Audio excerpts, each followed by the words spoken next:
Hi, it's Bill Bishop, the Big Idea Coach. Have you ever wanted to publish your own business book?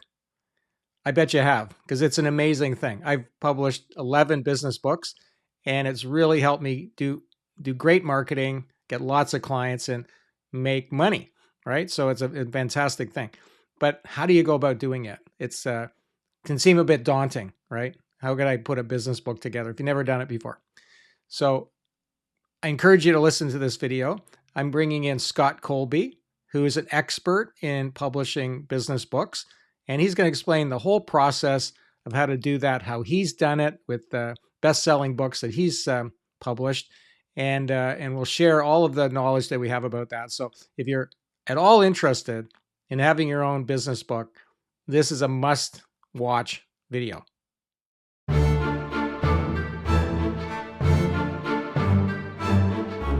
Great. So just a little background in how Scott and I know each other. We met playing tennis we played in the tennis tournaments at the tennis club. And how long ago was that now, Scott? God, that was like 1999 to like 2006 or seven before I moved away from that Right, part of right. Toronto. So Yeah. that's so that's a long time. So we've known each other a long time. Yeah. And Scott, and now you're the assignment editor. Let me get this right now at the Toronto I'm an Star. I'm an opinion editor. Opinion editor now. Yeah. Okay. So he Yeah. works at the Toronto Star. So both of us have our background in journalism. I went to journalism at Ryerson initially. And so Scott went one way, I went the other, but now we're kind of converging here. Why I wanted to have Scott come in is because he has written a number of books, and he's had quite a lot of experience with the whole process of that. I will talk about my own experience, but I really wanted Scott to share his experience. So Scott, tell them about your experiences putting books together, publishing your own book. Certainly, we just talked about the one you did with Karl Subban. So Right. tell them about that. Yeah. Yeah. So I had been at the Star for I guess over 20 years or almost, yeah, when I was when I got came up with my first book. I was writing a parenting column for the Star at the time. And because I had my family quite late in life. I was 47 when my twins were born. And through this parenting column, I was connected with a lot of publicists who would reach out and say, "Hey, you're writing a parenting column. Would you like to write about this or that or whatever?" Most of the times I wasn't interested, but I got this one email that said, "Would you like to talk to NHL hockey dad, Karl Subban?" Because he was helping doing some charity stuff with his son PK, who was a big star in the NHL at the time. Now, Karl and I knew each other. I grew up in Thunder Bay, Ontario, and I played a lot of basketball. And Karl went to Lakehead University, which is the university in Thunder Bay, and he was a player on the team, star player. And that program at the time was one of the top 10 programs in the country for basketball for a small school. Anyway, I got to know Karl, and he was one of my basketball coaches. And I also played in some summer leagues with Karl, where he was my coach and captain. So, long story short, I wanted to reconnect with Karl. I wanted to reconnect with Karl for like 30 years. So, this was the perfect opportunity. And at that time, I knew Karl had become the father of an NHL player, PK. And that year, it was 2015 that we reconnected. Karl PK, I think, won the award for best defenseman in the NHL. But then I also found out, I interviewed Karl. I wrote a column for the paper. I also realized he had two younger sons who were also uh, drafted by NHL teams, and he had two older daughters who were educators, who were teachers. So he had five kids, and all of them were successful. Three of them were professional athletes. Two of them were teachers. And Karl at that time was also a principal at a school and a teacher in one of the, Toronto doesn't really have slums, but we have some tough neighborhoods. And he was a principal up in this area called Jane Finch. And so after I got off the phone with Karl for the interview, I interviewed him from home. I turned to my wife who was sitting there and I said, "Karl has a fascinating life story. He should write a book." So I called the publicist back and I said, "Can you have Karl call me back?" Because I didn't have his number. It was all done through a publicist. Anyway, Carl and I got together and we decided that we would pursue writing his memoirs. And basically, we decided that Carl is very much an educator and a coach in life. And he's inspired me to become a coach. Like I'm a writing coach now, and I also coach my kids in sports. But we came up with the subtext for the book was going to be how to develop the potential of any child. And that was based on his experiences as a teacher, as a coach, as a parent, as a principal.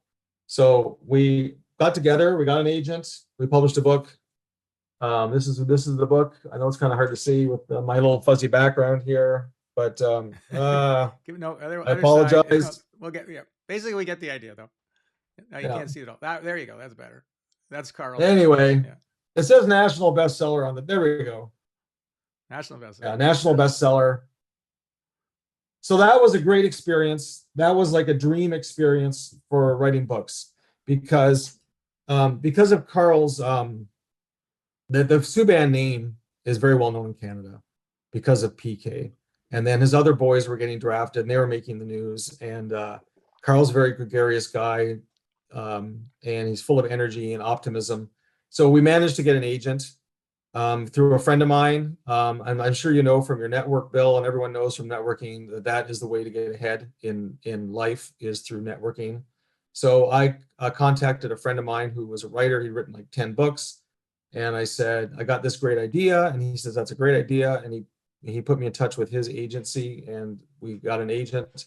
And then when the manuscript was done, that took about 2 years to create well, it took about a year and a half to come up with a book proposal, which we submitted to various publishing companies. And we were fortunate enough that we got into a bidding war with the biggest publishers in Canada.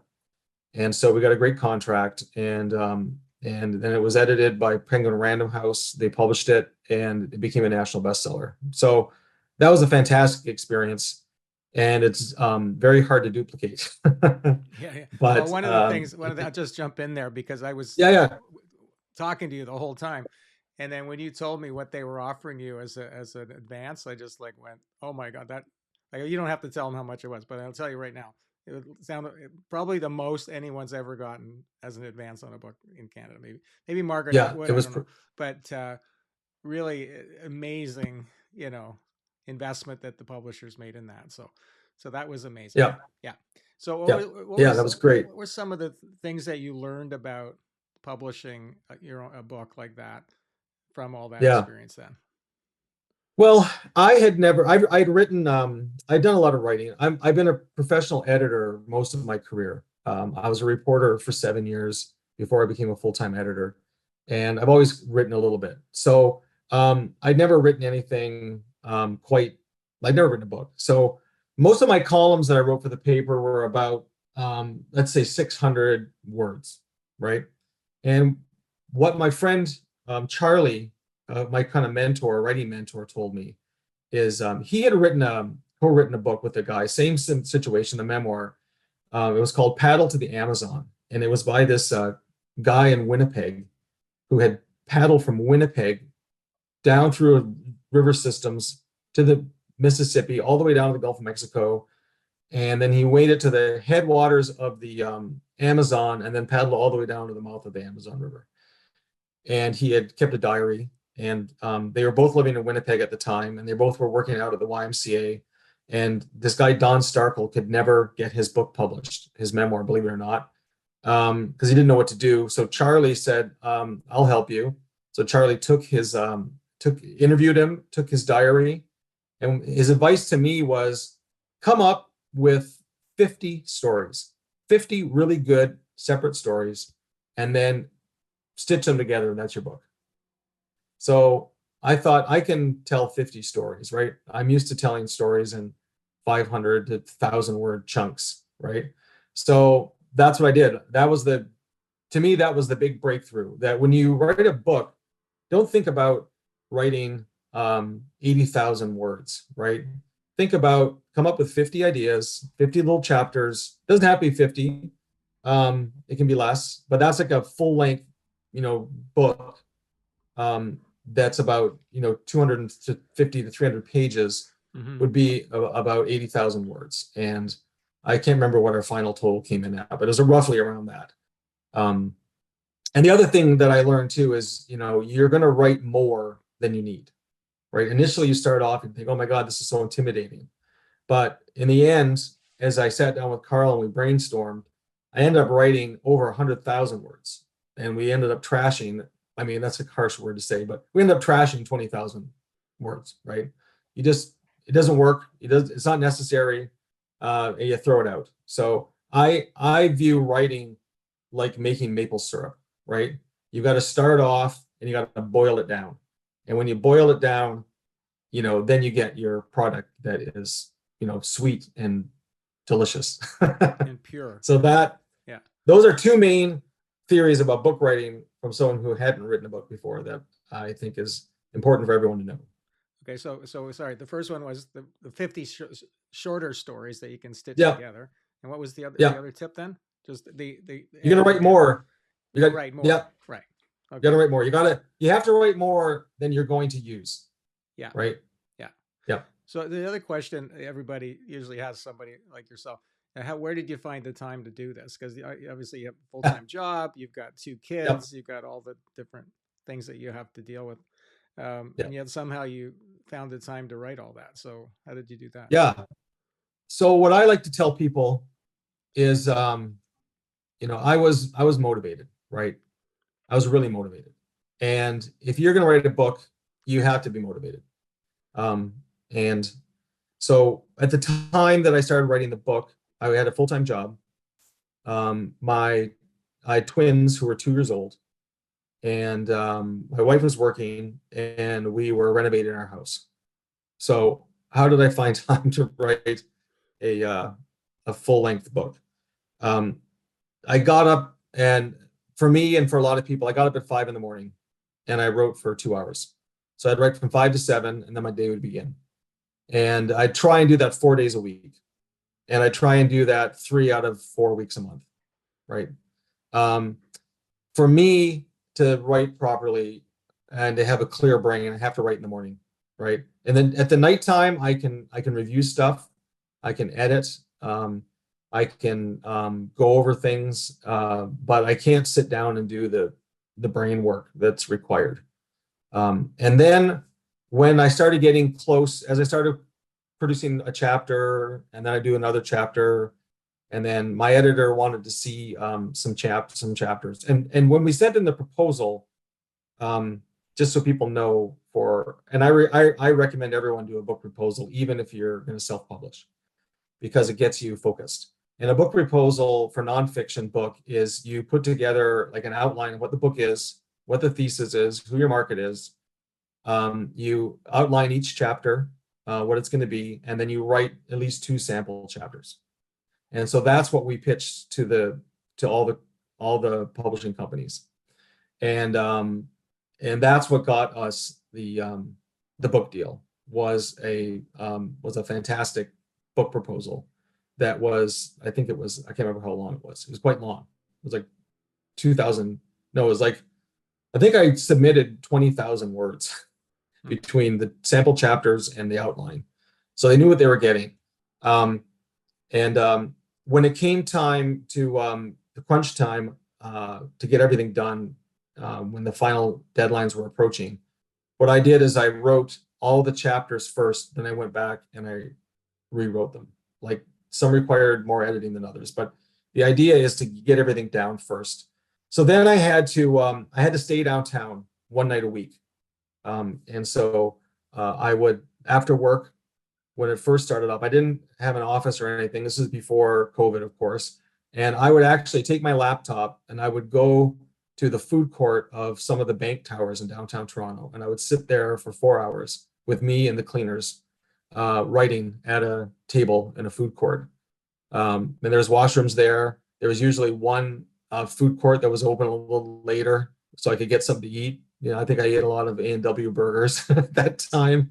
But I found the time. I said, this is what I need to do, and this is what I'm going to do. And so, those 2 hours in the morning were great, but sometimes you needed like a big 4 hour chunk of time to really do a deep think about where you're at and what do you have. And And right after work wasn't too bad. Like, 6 o'clock to 10 o'clock wasn't too bad. It wasn't ideal, but that's how I did it. That's how I found it. I just carved out the time I needed, Mm-hmm. and Mm-hmm. and it took us about 2 years to do the whole book.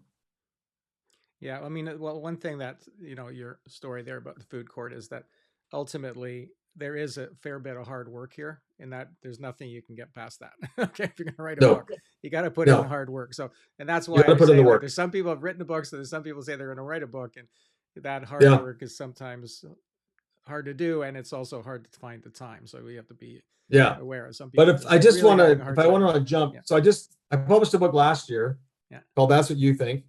Hold it All like right, more. It's there. Okay, that's good. Right there. You can see. Yeah, there we that's going go. to show It's better. it's the opposite of what. Yeah. Okay, and it's a writing guide. It's a guide on how to write opinion articles and short memoirs, and that took me 8 months to write. So that was a lot different. Mm-hmm. It's shorter. It's about 40,000 words. It's about Yeah. half the length. Right. Um, and I wanted to keep it short because I didn't want it to be intimidating. And I wanted it to be I wanted to hit the top of the waves of what it takes to write a good opinion article and short memoirs. And I think the two go together. But that one, because it was my third book, um, I understood the process a lot better, and I self-published it, so I didn't have to. Um, it gave me a lot more control, and I have a lot of confidence in my nonfiction writing abilities that I knew exactly what to do based on my experience with the Subban book, Mm-hmm. and I was able to do a lot more efficiently, a lot quicker, and I did, but I followed the same process, right? I would get up at 5 in the morning, I would write for Mm-hmm. 2 hours, Mm-hmm. um, and um, and then I also with the Subban book, because I had an editor at Penguin Random House. Sometimes you can have too many cooks in the kitchen, right? So, and writing is very subjective. So I kept the amount of people who saw the book to a minimum, the Subban book, right? It was basically just Karl, myself, and my editor. That's the only three people that saw it, and I trusted my editor. With this book, That's What You Think.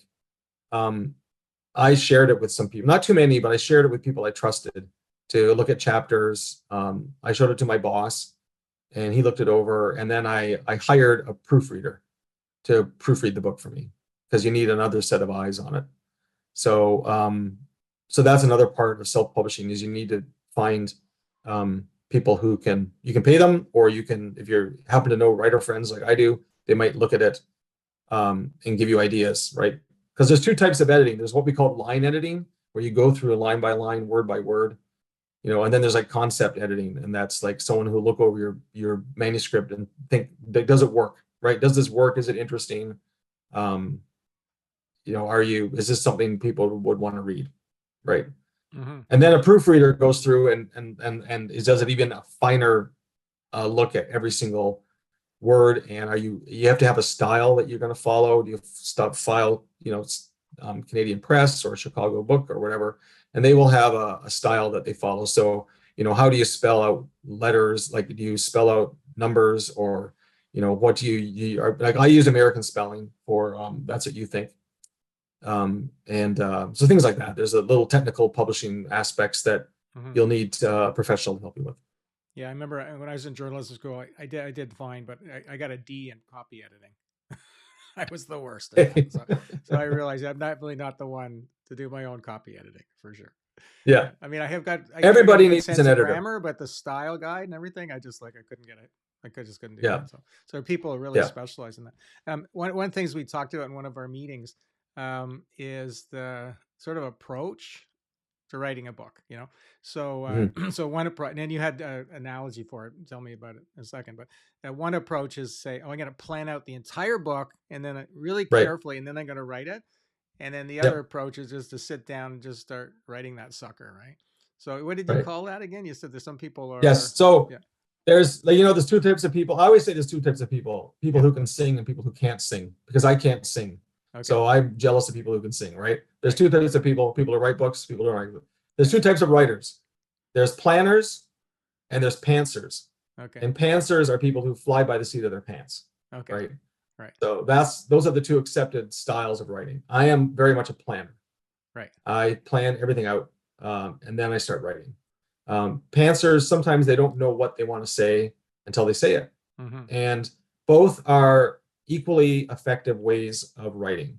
But planners will get it done quicker. You'll get to the end goal faster than a pantser. Ultimately, If if you you have the are, patience, do if you the have the, planning. if you have the brain, if your brain doesn't work that way, it doesn't work that way. You have to be a pantser and then embrace it. Just Yeah. expect that it might take a little longer to get Yeah. to it'll be more of a winding, you're taking the scenic route, right? Yeah, and I don't know. I don't Yeah. really know where I land with somewhere in the middle. I think because I can talk a little bit about my method in a minute if you want to. Yes. But my experience was the same as yours. Like the first book I did was really painful. Harper Collins published it, so I had a contract like you did. So I was under pressure to write it, but I was really did not know any methodology at all. Right. The second time and the third book, which were also published by them, that I was much more organized. I had much better sense of it. But what I do is I kind of plan it out, like at least the chapters, and then I just basically take off time and I just write the whole thing. So like my book, New Factory Thinker, ultimately I probably thought about it for about 2 years and wrote some notes down. But when I wrote it in 10 days. I wrote the entire thing in 10 days. I just said, I don't need anybody to talk to me for 10 days. Right. So I just, and I would go to like different places. That was one thing I did too, is like, I kept, if I get kind of a little writer block or whatever, I said, I'm in my backyard, I'm writing there. Okay. Now I'm going to go to Starbucks. I go there. It actually went to all these different Starbucks all over Toronto. I just kept going to different ones just to get a bit break. And and I just kept going and going. And then after 10 days, I had knocked the whole thing out. Of course, then all the editing and et cetera, was a lot more. And then actually, that's another thing that I learned about writing a book, that writing the book in some ways is the easy part. It's all the post-production work on it, the editing, the reviewing. Yeah. At a certain point, you can't even look at these words anymore. You're going out of your mind. Um, Yeah. I read a book by Stephen King about his writing process, which I do recommend anyone who's wanting Yeah. to be a writer, is read all these books. Ray Bradbury wrote a really good book about writing. Stephen King's excellent book on writing. And anyway, what Stephen King does is he writes the book and then he puts it aside, doesn't even think about it for a month, and then goes back and Mhm. reads it again. And then when he takes Yeah. that break, then he looks at it with fresh eyes again. So that was Yeah. You another. have to separate. Yeah, yeah. So just Yeah. kind of like, because at a certain point you're just so full of it, you can't even read it anymore. And Yeah. then you at that point you kind of hate your book, right? I think that you just can't. Yeah. It's like you feel like you're just gonna go crazy. But then so if you take a month, if you can do it, take a month off, you get a fresh mind, and then you come back to it. And Yeah. that's what You I got to did with build my that into robot your book. time. What's that? You have to build that into your timing, Yeah, yeah. So with my time away from it. robot book, that's what I did. I wrote it in about 15 days, that one, because it was a bit more involved about AI. But then I did sit on it for a month, and I came back and I had read that Stephen King thing. I thought, oh, that's a good idea. And I tell you, that was just so helpful because I had all kinds of new ideas to put in there. So that was really good. The other thing, Scott, you could talk about is kind of the difference between self-publishing and getting a publisher, and Yes. what that whole thing looks like. Tell Yeah. tell folks about that. So yeah, and you have this experience too, Bill, because Yeah. you've also published with a publishing company Right. recently. Yeah. You bookended your writing with both that experience. Yeah. So it's um I'm really glad I had that experience with Random House, Penguin Random House, the first time. And I'm glad, and we were able to find an agent. And what I will say is finding an agent is very difficult. In fact, some people say it's harder to get an agent than it is to get a book deal. Mm-hmm. And I no longer work with an agent, and that's partially my choice, and partially the choice of the books that I'm writing. The book, That's What You Think book, that I self-published. I ran it by some agents, and they said it was too niche, and I got that. I wasn't expecting to get an agent. for that book. Because the publishing industry, like since I came out with, since we did That's What You Think, we got the deal in 2015 and it was published in 2017. It has changed a lot. The industry has changed. There's fewer books being published. It's harder to get deals. And everyone's looking for a home run, a sure thing. If you go through, I went through probably a dozen, 100 agent profiles in Canada, United States, just going through agencies, looking up the agents, what they're looking for. And most of them aren't looking for the kind of books that I'm writing. They want whatever's like fantasy or romance. So there's all kinds of genres. You can go look up what are the top selling genres, right? So for me, I decided that because I have confidence in my writing ability, and because I have people I know who can help me look over my ideas and make sure that they're fine. I'm very comfortable self-publishing, and I'm very comfortable getting formatting the book. I have a friend who is a graphic artist. He'll do the covers for me. There's other ways to get covers done. So yeah, an agent is a great thing to have when it works well, and getting traditionally published. It's a lot. Once you get the agent, it's a lot easier because they have tons of experience. They know where to go. You don't have to go chasing around. You can get published with traditional publishing companies without an agent, right? It's just takes a little more work. You have to know the people to write to. Like I've sent my manuscript to publishing companies and they've read it. The other thing too is I've written a novel which is in its 6th draft. I'm going to do one more draft. I'm letting that one sit for 2 years, probably 3 years before I go back and do the final draft, because I'm doing all this other stuff right now. And I've showed that. Sorry, I'm giving away. It's called Giant. Yeah, it's called Giant. It's a murder mystery coming of age story. Right. And it has a lot of gratuitous sex and violence, which was very similar to my childhood growing up in Thunder Bay. But I'm comfortable letting that book kind of sit there for a while. I would like to try and find an agent because I'd like to, and a publisher, because I'd like to work with an editor who specializes in fiction. But I also know today that I have friends who had books published, and a lot of books are barely being edited by the publishing companies. Like the full treatment I got with the Subban book is very rare, where we had an editor who was dedicated to it. We went through multiple drafts. Then they had a copy editor go through it. Then they had a proofreader go through it, and then one thing I just wanted to say about that process is writing that first book with Karl. I loved every single part of writing that book, from the beginning when Karl and I met to getting the agent, the whole process. And once I thought the book was done, mentally I kind of went, oh, thank God this is done. And then my editor sent me the entire manuscript to proofread, and I had 2 weeks to proofread it. And they still had other professional proofreaders, but they wanted us to go through it one more time. And we caught mistakes. We caught typos, and we caught a couple factual mistakes. And that part, I just thought, oh my God, you got to be kidding me! I want to be done with this book. And that part, that's what probably you think. The hardest part. Yeah, that's what you think. When I finished this book, I hated it. I hated it. I didn't want to look at it again. Yeah. And then I sent it off to my proofreader, and I was grateful to have she took like, I think 6 weeks before she got back to me. And I was grateful just to get away from it for 6 weeks, because, the last thing that I wanted, but then when I got the proofs back from her and I went through the book one more time, I thought, you know what? I wrote a really good book. Like, this book is, I wish I had this book when I was learning how to write. This book is so helpful. I was able to get some perspective on it. So they can get that on Amazon, that book. Yeah, you can buy it on Amazon, any Amazon in the world.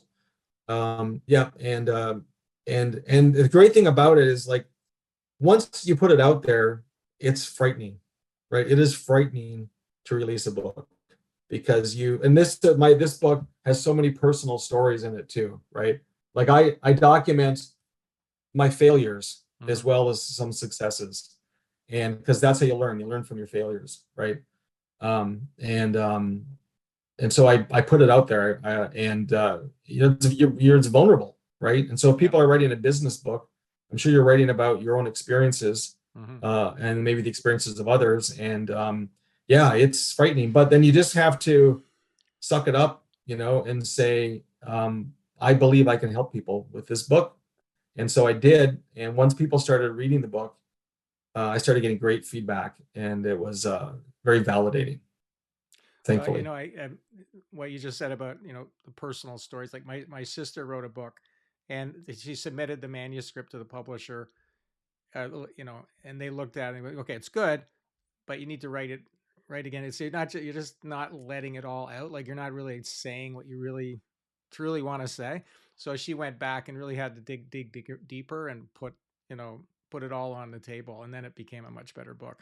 And that's something I've learned. Like I've had feedback from some of my books, like that you just put it all on the table. You didn't shy away from expressing how you felt about things and so on.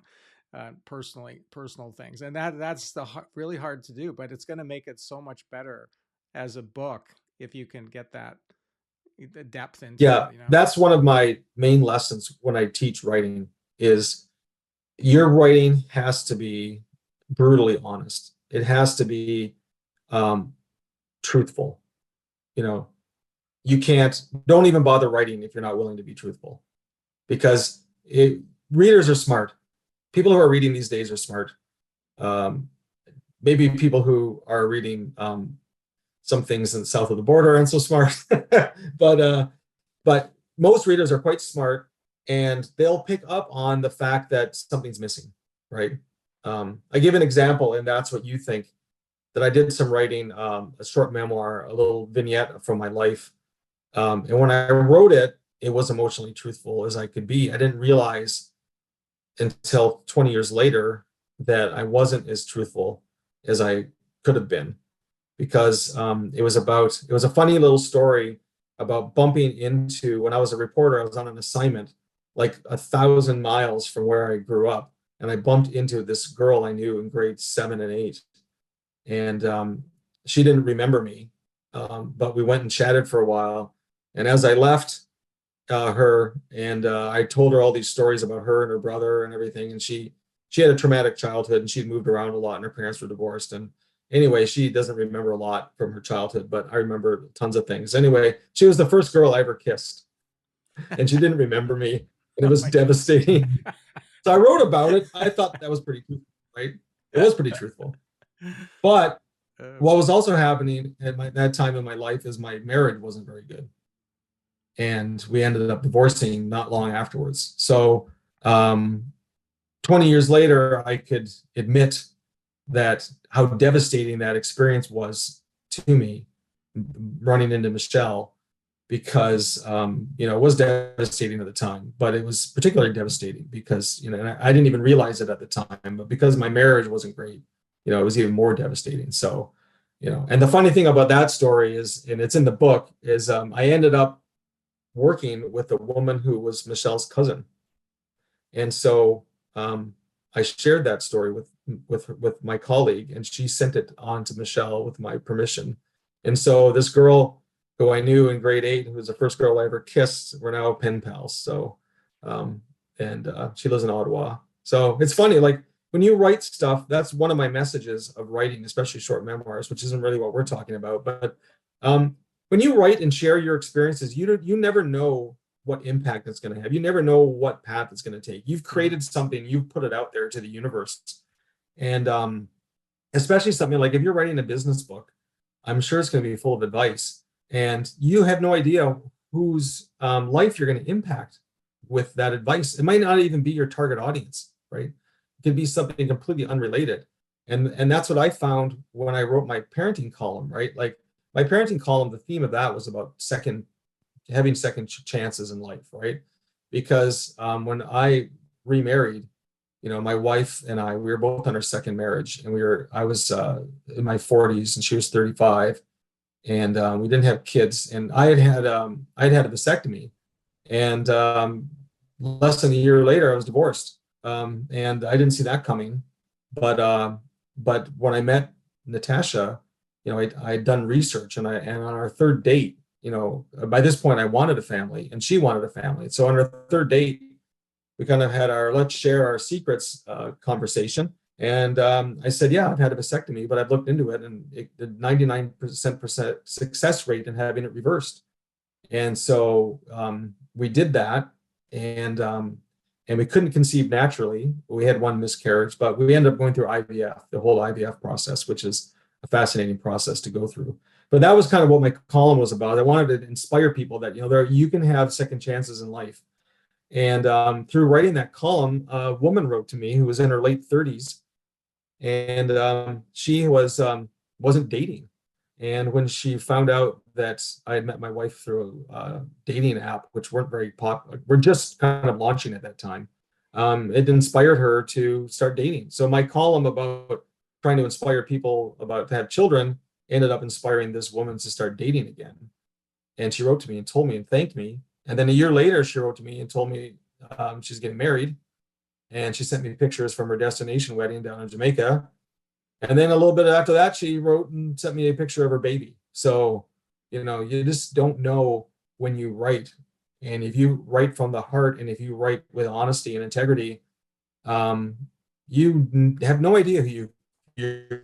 And I'm sure you've probably experienced that with your books too, Bill, right? You've written so many of these business books. I'm sure people have written to you and said, holy crap, this one particular chapter or this one particular book really resonated with me, and gave me the courage to try something different or do something new or something like that. Yeah, I've had hundreds of those kind of emails and things like that over the years, and yeah, it really makes you feel good that you wrote the book. As far as Yeah. memoir, it's my book, the How to Sell Lobster. That was the first book I wrote that was a memoir, um, Mhm. and that's my most popular book because it's personal, right? So Yeah. if people are thinking of writing a business book, one approach to it is to make it a memoir, like about your own business experiences, and write it in that way because that makes it a lot more interesting than just sort of a standard business book, or I think that could go a long way for a lot of people, especially if you're using it for marketing your business, because you're getting your Yes. advice into it, but it's also going to get people to deeply understand who you are, which can help you develop relationships with those people. So I think I would recommend. I think Dan said he just bought your book actually on Amazon as we were talking, so he just made a sale discount. Yeah, and Yeah. so that book, your book, that's what you think. Um, um, I think that's a great book for people to read if they're thinking of writing a business book, because I think it is basically opinion column. A business book is an opinion Yes. column, and you could do it like that. You could have 50 chapters. Each one is an opinion, right? And you could just write those. One of the things that I've done to kind of make it easier to write a book is I have this incremental method.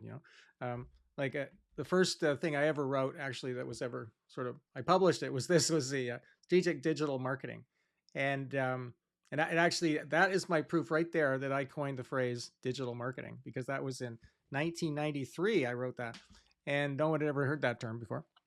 But I wrote that, and then I used that in my marketing. It was like, I don't know, 32 pages, and then I took it to HarperCollins. I didn't have an agent at the time, but I knew somebody that worked there, and I showed it to him.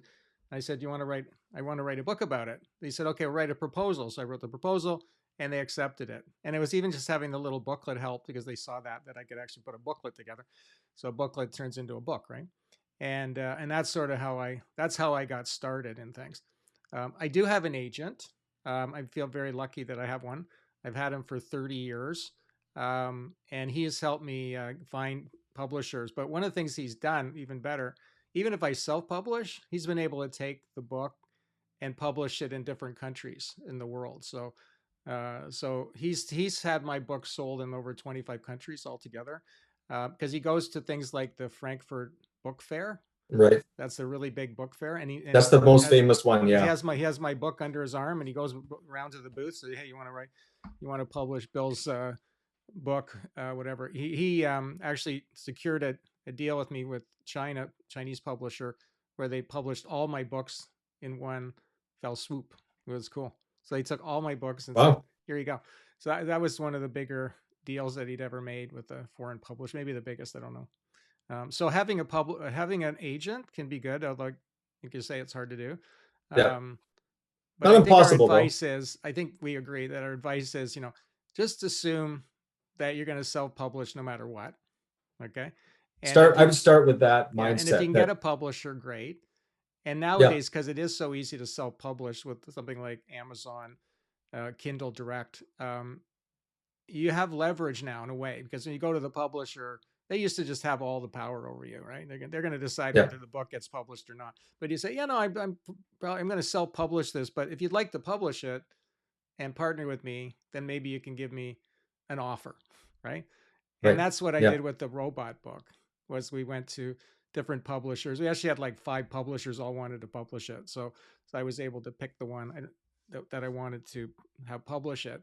But I had said, look, I'm going to self-publish it, but I'd like to have a publisher if I could. So then they all said, oh, okay. So it was sort of reverse psychology there. That was right. helpful. Um, Yeah, the other thing I can say about self-publishing versus publisher, um, New Factory Thinker that I wrote, I self-published that, and I used Kindle Direct, and I wrote the book and got my designer to do the cover. We uploaded all of that stuff on a Friday, and on a Tuesday, I had the printed book in my hand from Amazon to look at as a proof. Like yeah, Tuesday, okay. yeah, When I had the publisher for the robot book, which is kind of ironic because it was about AI and everything, I gave them the finished manuscript in January, and a year later, in February, I had the finished book in my hand. 13 months later. yeah, And I was telling, I yeah, said, this is not sustainable. Like, it's not, especially for a book like AI, like it's not sustainable. The other thing with Amazon is that, like, if you have a publisher, you get the advance. That's good. But then they take, like, if it's $20 book, you might get $2 for each book they sell. Whereas with yeah, Amazon, if you sell a book for $20, you get $12 in your pocket. So every time a book's sold, you get yeah, $12. So you're going to get more money ultimately from a self-published book. Now, on the other hand, with your Subban book, that yeah, had, Hollywood celebrity, huge name there. So obviously yeah, that was a good one to have a publisher for, because there was yeah, a huge market for that book, right? So yeah. We couldn't have achieved that on our yeah, own. it wouldn't have worked for a Yeah, self-publishing book, right? So I guess no, you have to see now that at least you have options, right? Um, yeah, you yeah. know, And for me, like, it was like everybody's busy, right? But yeah, but like I'm doing this all as a side hustle. I have a full-time job. I have wife and kids and everything. hmm And I also want to find time to play some tennis and have a life. So for me, it's like when I had to sit down and do the mental calculus, it's like, how long is it going to take me to hustle and try and get an agent? hmm Or how long is it going to take me to write to every single publisher and send them the manuscript and wait and hear back, right? So for me, I send it to 2 people, 2 or 3 people. I heard back quickly. This is too niche. I said, fine, I'm going to go alone, and I'll get this out within a year. And that's what happened, hmm you know. And right. the great thing about Amazon too is they've now made it possible to get what's called an ARC, advanced reading copy. So you can get a printed version of your book before it's Well, that's what I published. was saying. Right. Yeah, that was what I Yeah. got. Yeah, Yeah. right. And so then you can copy edit it, you can show it to people, and it's amazing. It's Well, the amazing other thing that what they've done. I'm not trying to push Amazon by any means, but I just found it so good, is that with a traditional book, once it's printed, that's it. There's no changing it. Whereas with Amazon, if you decide, you know what, I decide I want to rewrite that chapter or do an updated version, which I did, I can just upload that, and now that's the latest book that gets printed. Yeah. So they can, Yeah, I have to update the back of That's What You Think because yeah, I've done my I'm going to show it again. I've done my I built a new website and I have new contact information and that's outdated. right. Um, So you, anyway, so I gotta fix that. But the yeah, good thing is, like, if you want to find me, I'm super easy to find because right. Now, you know the other thing now we want to I'm get all to, over the because place. we've got about 10 more minutes here, is Yeah. you now are a writing coach. So this is why one of the reason I wanted to have you Yes. here, because the folks here may want some help with their book. So you have a program now that you can use, that they can join Yeah, to do that. So tell them about how that works. yeah. So I've created. I like the title. I've created the Coach Colby Writing Academy. So, it sounds pretty fancy, but I honestly believe it is like what I'm trying to do through my writing academy is I've been doing a lot of speaking. I think I'll have 11 engagements this year, include this, maybe 12, where I'm talking about op-ed writing, which is kind of where my specialty was. But I've also launched a book building program through the academy. And so it is a step-by-step process where if want to write a business book, we can have a conversation. We can have like a 1 hour free session where we will chat and figure out what your book is, what your hook is. So that's the first stage. And then I have two programs. I have one that's 5 steps or 5 stages, one that's 7 stages. And I would say that the first one is for if you're going to write like a shorter book, like maybe, that's what you think, which is, about 40,000, about 200 pages, the other ones. And I can walk you through the process of, I will coach you on what it takes to write the book. Now you will be writing the book, right? I will not be writing the book. I will not be ghostwriting the book, but I will coach you through the whole process, and we'll book the sessions over the amount of time that we need, right? So, if we come up with an idea, here's your idea. Okay, let's get back together in a month, 2 months, 3 months, whatever you want, and let's brainstorm what your topics are going to be, right? And we'll talk about that whole process. For me, as a planner, I like to use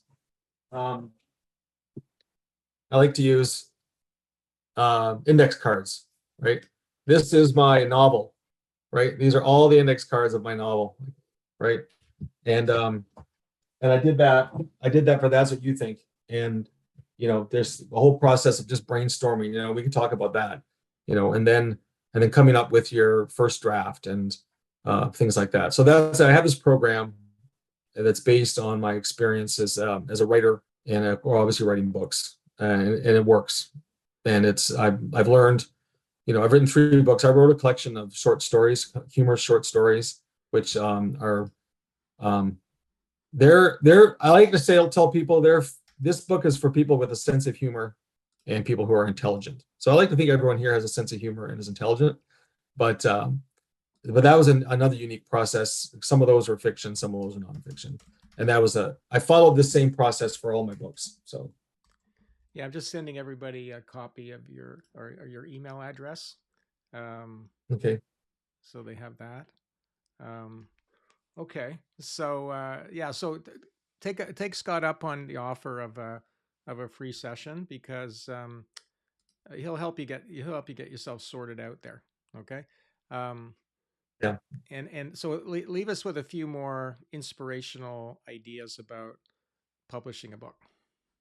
Yeah. Well, what I think, so two things that really stand out. I think Bill nailed it with the memoir, right?